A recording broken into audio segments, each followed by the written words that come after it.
gonna speak about the regional strategy that was behind for what Venezuela is suffering right now, because you may think that Venezuela is an isolated case, but it has a regional explanation. So the first thing I want to say is there are three ways in which Europe can contribute to end socialism and promote free markets in Latin America.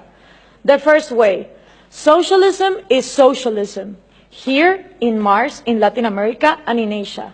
There is no way that you can help us by saying that socialism works in Europe, but in Latin America it doesn't, because we have a culture where just socialism always gets corrupted. No.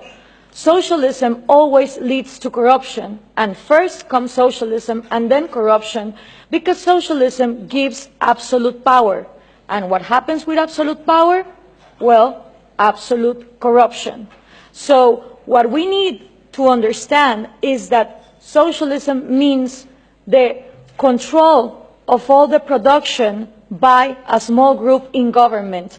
And that always leads to the same things: trade barriers, different rules giving privileges to some businessmen against other entrepreneurs that don't have those privileges, collectivism, crony capitalism, artificial oligopolies, insane labor regulations where the unions become way more exploitative to the employers than the people that are supposedly giving those jobs.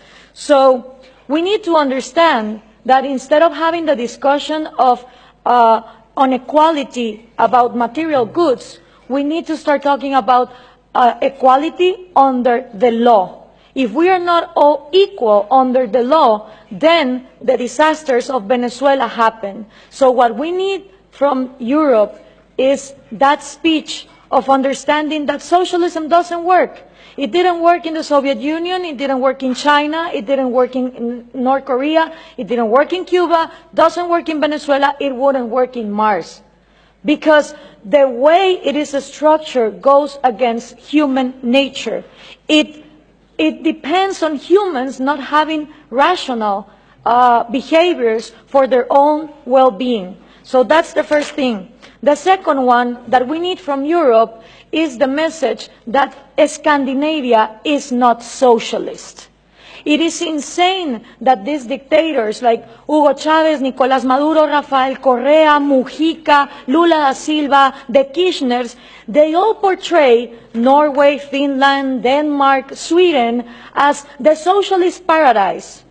And the worst thing of all is that if you ask 10 Latin American young people if Scandinavia is socialist, 9 of them will say you yes. And there are a lot of things that we should copy from Scandinavia, but socialism is not one of them. Scandinavia is always ranking on the top of the Index of Economic Freedom and Human Liberty that the Cato Institute is now measuring. So if there's one thing that we should copy from Scandinavia, is property rights. It would be absolutely out of this planet to think that a Swedish major will wake up one morning and say, expropriate, nationalize your house. That just doesn't happen. So it is absolutely absurd that countries in Latin America that are in the low ranking of economic freedom portray Scandinavia as examples of socialism. But you know why this happens? Because the mixing of information also comes from Europe. Why? Because there's also this obsession with giving us aid instead of giving us trade.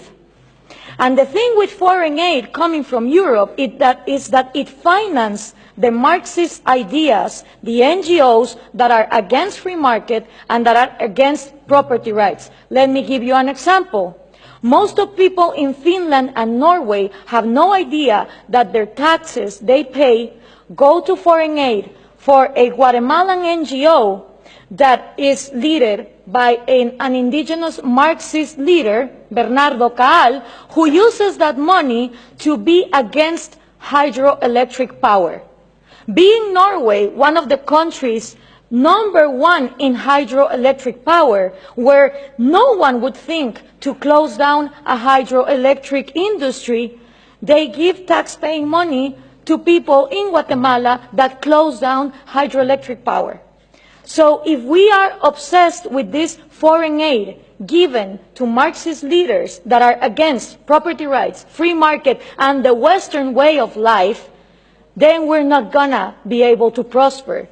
And according to trade, the European Union is fixated that they should trade with Latin America in regions, in blocks. Well, that is just not possible, because the region that I come from, which is Central America, the 5 smallest countries of all our region, Guatemala, El Salvador, Nicaragua, Honduras, and Costa Rica, right now, 2 of them, Nicaragua and El Salvador, are ruled by socialism of the 21st century. So how can I negotiate as a bloc when I have 2 countries that are not willing to open to free trade? And for these 3 ways to work, you need to understand something about Latin America. I had 2 slides, 2 pictures, if we could put them on, please. The first thing is, Latin America has always been ruled by dictators. Then Fidel Castro comes in, and he is successful in making a Marxist guerrilla.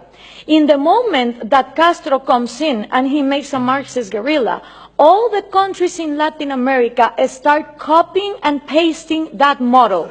You had Marxist guerrillas everywhere, Guatemala, Nicaragua, Peru, trying to do the same thing as Castro, financed by the Soviet Union and with the intelligence of Cuba.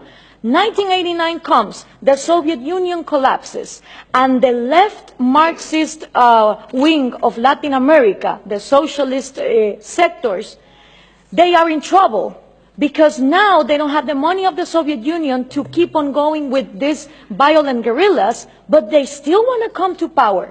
So what do? Well, Fidel Castro gathers together with Lula da Silva, and they form the first Forum of Sao Paulo. The Sao Paulo Forum is a parliament that every year gathers together to further on the socialist agenda. And they start working on 1990. In 1998, they put their first president, Hugo Chavez. And that was a relief for Cuba, because the money that the Soviet Union was lacking to give, the oil of Venezuela started giving.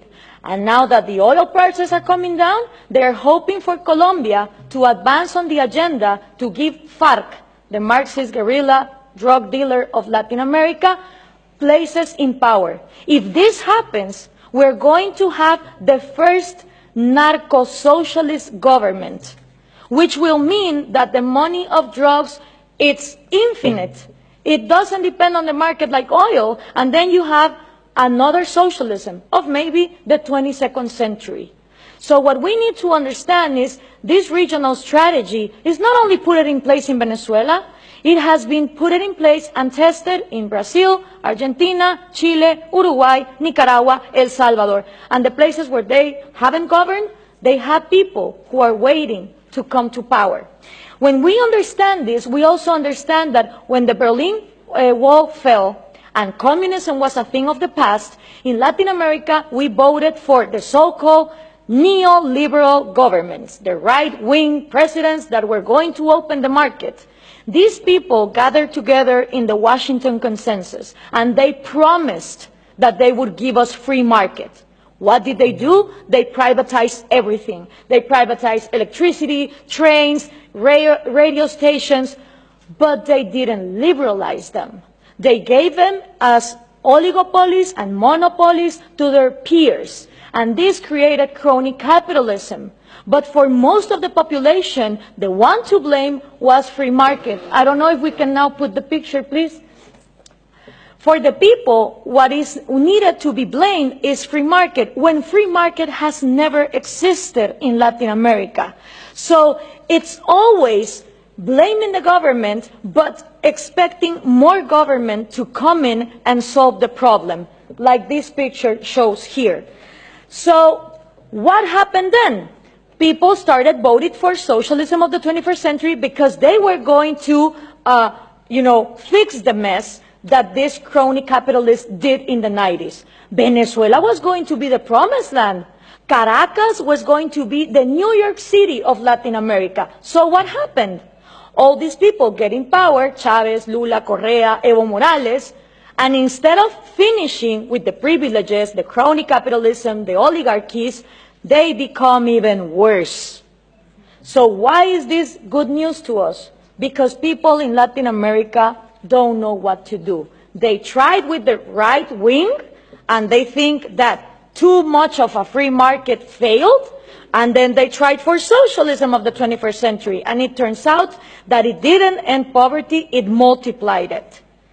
So right now, it's a great and excellent opportunity for people like us, for people who really defend liberties and freedom, not only economic liberties, but also individual liberties. Because in a moment where there is frustration to the left and to the right, and everything has been tried, and all of them are statists who want to control the economy, is great news for people like us who want to defend freedom. The examples given here from different regions of the planet demonstrate that freedom works.